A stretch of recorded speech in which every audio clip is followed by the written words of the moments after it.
I never thought I'd be the one to expose someone I once loved, but what I discovered in those archived Instagram messages changed everything. My hands are still shaking as I tell you this story. The betrayal, the lies, the carefully orchestrated exit from our relationship while he was already building a new one, all hidden in plain sight. Wait until you hear what I found when I scrolled all the way back to March. His "just a friend from work" wasn't new at all. She was the backup plan he'd been cultivating for months before he ever mentioned having doubts about us. But let me start from the beginning, because you need to understand how one forgotten login to a shared account revealed the most calculated betrayal I've ever experienced. My name is Emma, and until 4 months ago, I thought my 5-year relationship ended because we grew apart and wanted different things. I accepted that explanation. I respected it. I even blame myself for not noticing the signs sooner. That was before I found the digital receipts that told a completely different story. It all started last Wednesday. I was launching a small jewelry business and needed to access an old promotional post we'd created together on a shared Instagram account. We had started this account 3 years ago to document our travel adventures, and later used it for some side projects. After the breakup, we both just abandoned it. I hadn't logged in for almost a year, but I still remembered the password. It was a combination of our anniversary and the name of the coffee shop where we first met. Ironic, right? When I logged in, I wasn't looking for anything suspicious. I was genuinely just trying to find that one promotional template we had used. But then I noticed something I hadn't paid attention to before: the archived messages folder. You know that feeling when something in your gut tells you to look closer? That instinct that makes your heart race before your brain even processes why. That's what happened when I saw that folder with over 300 archived conversations. But I'm getting ahead of myself. Let me back up and give you some context about our relationship. Jason and I met in our senior year of college. He was the charming engineering major who could talk to anyone, and I was the focused psychology student who analyzed everything. We balanced each other perfectly. He taught me to loosen up, and I helped him channel his energy into meaningful projects. For 5 years, we built what I thought was an unshakable foundation. We traveled together, adopted a dog, talked about marriage, and even started looking at houses. Everyone in our circle saw us as the stable couple, the ones who had it figured out. Then, about 7 months ago, Jason started acting different. Not dramatically different, nothing that would set off major alarm bells, just subtle changes. He started staying later at work. His phone would always be face down. He became protective of his personal space. At the time, I chalked it up to stress from his new position at the tech company where he worked. I remember one specific night in February when I asked him if everything was okay. We were sitting on our couch, the gray one we had spent weeks hunting down because it had to be just right for our living room. Our dog, Cooper, was asleep between us. "Is everything all right? You seem distant lately," I asked. He looked at me with those brown eyes that used to make me feel so safe and said, "I'm just tired, Em. The new project is demanding more than I expected." I believed him. I even made him his favorite dinner the next night and suggested a weekend getaway to help him relax. That's what you do when you love someone, right? You support them through the tough times. But here's where things get interesting, and I want you to remember this conversation because it's going to be important later. Fast forward to April. Jason sat me down for a serious talk. He explained that he had been doing a lot of thinking about his life direction. He said he felt like we were going down different paths and wanted different futures. He used phrases like "grew apart" and "better to end things now before we resent each other." It was painful, but it seemed mature, respectful. I cried, he comforted me, and we agreed to separate amicably. He moved out the following week. I helped him pack. For 3 months, I went through all the stages of grief. I questioned everything about our relationship. I wondered what I could have done differently, I had those moments of hope that maybe he'd realize he made a mistake. And finally, I started to accept it and move on. Then came last Wednesday, and that forgotten Instagram account. When I opened the archived messages, I wasn't even looking for anything related to Jason's new girlfriend. Yes, I knew he had one. Through mutual friends, I'd heard he was dating someone from his work named Megan. They had supposedly met at a company event in May, a month after our breakup. It hurt, but I told myself that's how life goes sometimes. But as I scrolled through the archived conversations, one username caught my eye, Megan.Mitchell4. My heart started racing. Why would she be in our shared accounts messages? I clicked on the conversation, and what I saw next made my stomach drop. The first message was from December last year, 4 months before our breakup. It read, "Great meeting you at the holiday party. Thanks for the advice about the UX design resources.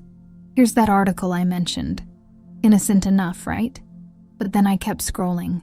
The conversation evolved from professional to personal at an alarming rate. By January, they were sending each other songs and inside jokes. By February, remember February? When he was just tired from work? They were messaging daily, with conversations stretching past midnight. There was one exchange from February 15th that I'll never forget. The day after Valentine's Day. The day after he had given me roses and a heartfelt card about our future together. "Megan, how was your Valentine's Day? Did you survive?" Jason, "Barely. Feeling like I'm living a double life. Can't wait until I don't have to pretend anymore." Megan, "Just a little longer. We'll figure it out." Jason, "You're the light at the end of this tunnel." I stared at those messages for what felt like hours. My whole body numb. The heart emoji. The double life comment. The calculated patience in waiting for the right time to end things with me. But wait, it gets worse. As I continued reading, I discovered that they had met not at a company event in May, but at the holiday party in December. She wasn't just someone from work. She was the new UX designer who had joined his team last November, the same team he suddenly started working late with, the same project that was supposedly causing him so much stress. I found messages where they planned secret coffee meetups during work hours. I found a thread where they discussed how and when Jason should end things with me. She was literally coaching him on what to say. March 27th, 2 weeks before he broke up with me. Jason, "I don't know how to start the conversation without hurting her." Megan, "Just stick to the different paths angle. It's true in a way. Your path is with me now." Jason, "You're right. It's better to do it before the lease renewal anyway." Megan, "Exactly. Clean break before May. Then we can stop sneaking around." They had planned everything. The timing, the reasoning, even accounting for our lease that was up for renewal in May. It wasn't a realization he came to on his own. It was a calculated exit strategy they crafted together. But what really broke me was finding pictures they had sent each other through the chat. Nothing explicit, but intimate in a different way. Selfies with captions like "thinking of you today" and "can't wait to wake up to this face." Some dated back to January, when he was still telling me he loved me every night before bed. At this point, my hands were shaking so badly I could barely hold my phone, but I couldn't stop. I had to know everything. I scrolled back up and noticed something I had missed. There were voice messages. With trembling fingers, I pressed play on the first one. Jason's voice filled my bedroom. "I can't talk long. I'm at the grocery store. Emma thinks I'm buying ingredients for dinner, but I'm actually getting that wine you like for our lunch tomorrow. I told her I have a lunch meeting with the team. Miss you." That voice message was from March 18th. I remembered that day clearly. He had come home with groceries and made my favorite pasta. He had been extra affectionate that night. We had even talked about our future summer plans, all while he was planning lunch dates with her. I want you to understand something important. This wasn't just about the betrayal of infidelity. People make mistakes. Relationships get complicated. But this was different. This was calculated, methodical. They had conspired together to maintain a lie while planning their future. He was living a complete double life, and I was too trusting to see it. By now, you're probably wondering what I did with this information. Did I confront him? Did I message her? Did I post the screenshots publicly? What I did next surprised even me, and it's the part of this story that really changed everything. But before I tell you what happened after my discovery, I want to share something else I found in those messages that cut even deeper than the betrayal itself. There were conversations where they actually laughed about me, about my trust, about how I made it so easy for them. April 3rd, just days before our breakup. Megan, did she suspect anything when you came home late yesterday? Jason, not at all. Actually made me dinner and asked how my day was. Megan, OMG, that almost makes me feel bad. Almost. Jason, I know, right? She trusts me completely. Makes this both easier and harder. They were amused by my loyalty, entertained by my obliviousness. The two people who should have respected me the most, the man I loved and the woman who knew he was in a relationship, were bonding over their shared deception. I found another thread where they discussed our mutual friends, strategizing about which ones Jason should keep after the breakup and which ones would likely side with Emma. They were dividing up our social circle before I even knew our relationship was ending. But the most devastating thing I discovered wasn't a message between them. It was a draft Jason had saved but never sent to her, dated April 8th, the day before our breakup. I rehearsed what I'm going to say to Emma tomorrow, practiced in the mirror like you suggested. I think I can get through it without giving anything away about us. The hardest part will be pretending I'm also sad about this ending when all I can think about is finally being able to be with you openly. Is that terrible of me? He had rehearsed his breakup speech, practiced looking sad when he was actually excited to start his new life with her. The entire conversation we had, the one I thought was honest and respectful, was a performance. So, what did I do with all this information? What would you do? My first instinct was to explode, to send screenshots to everyone we knew, to message Megan and tell her that if he could lie so elaborately to someone he spent 5 years with, he would eventually do the same to her. But as I sat there, surrounded by the digital evidence of their betrayal, something shifted in me. The psychologist in me took over from the wounded girlfriend. I realized that reacting from a place of pain would only continue to give them power over my emotions. They had already taken enough from me, my trust, my sense of reality, months of my life spent believing a lie. I didn't want to give them the satisfaction of knowing they had broken me. Instead, I decided to do something that would give me back my power.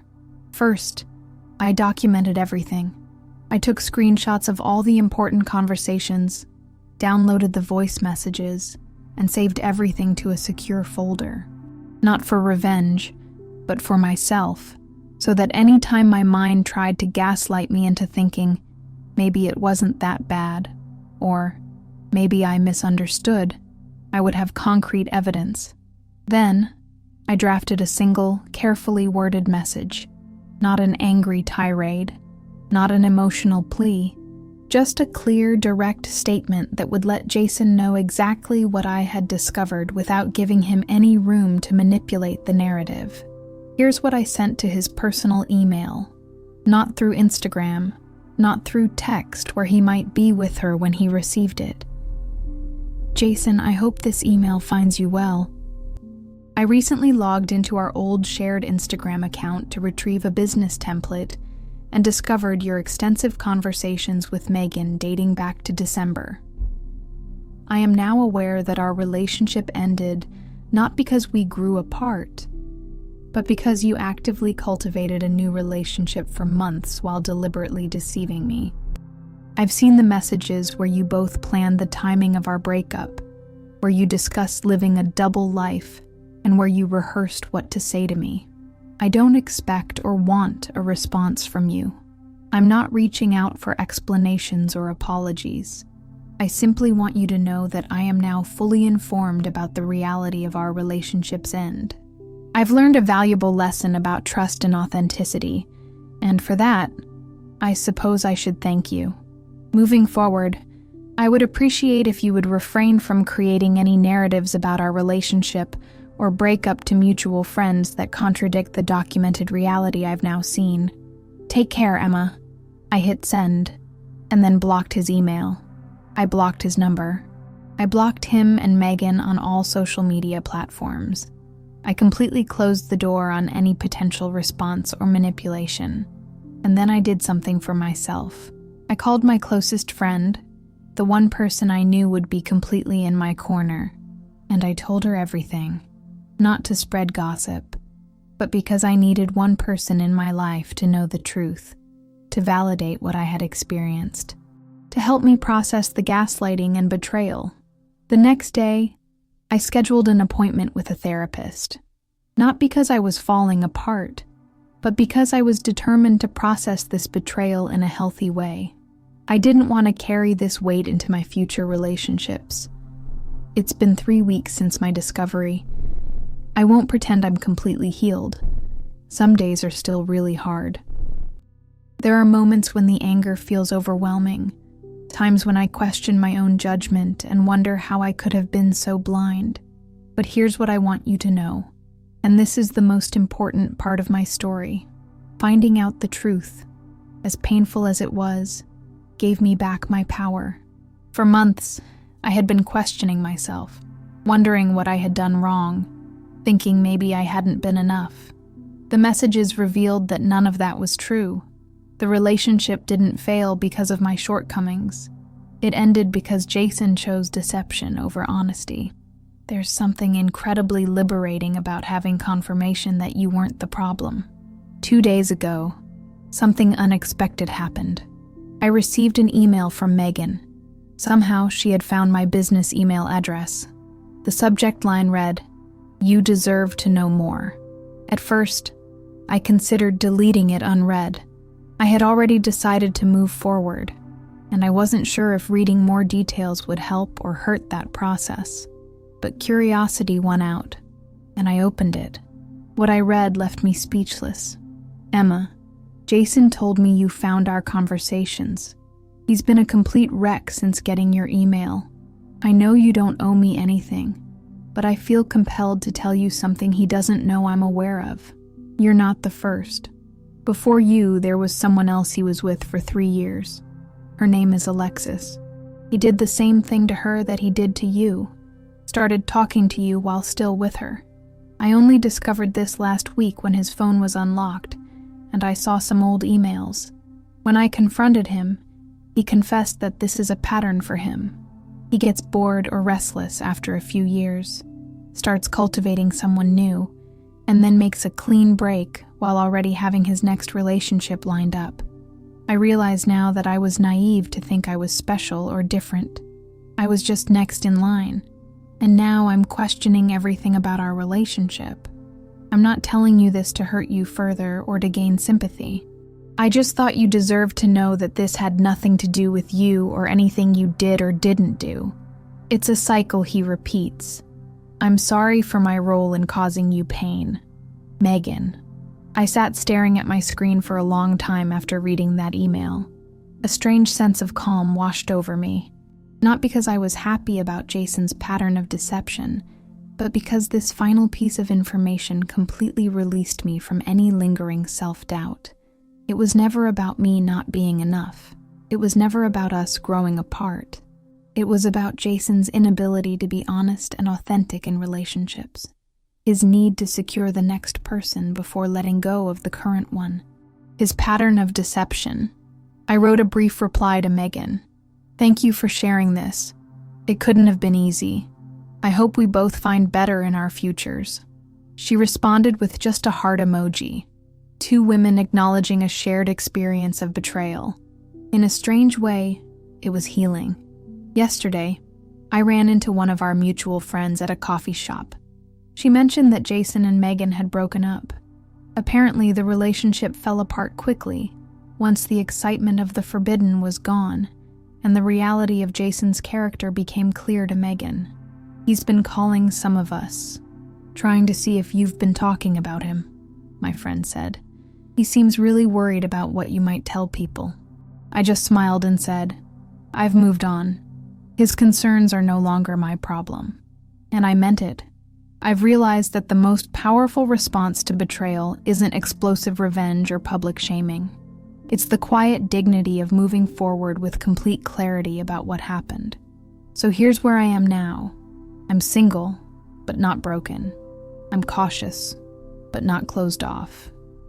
I'm wiser about red flags, but still open to trusting again, just with better boundaries. The shared Instagram account? I finally deleted it last week, but not before downloading all the evidence and sending a copy to myself with a note that reads, remember what you deserve. Remember your worth. Remember that someone else's dishonesty is never a reflection of your value.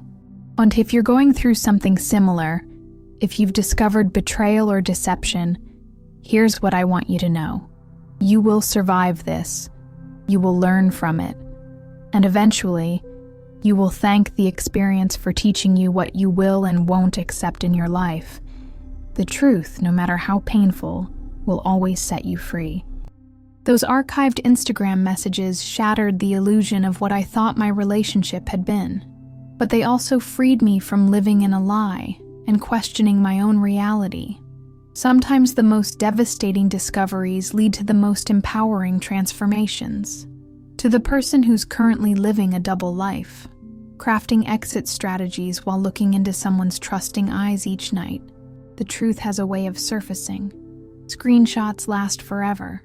Archived messages tell stories long after you think they're forgotten.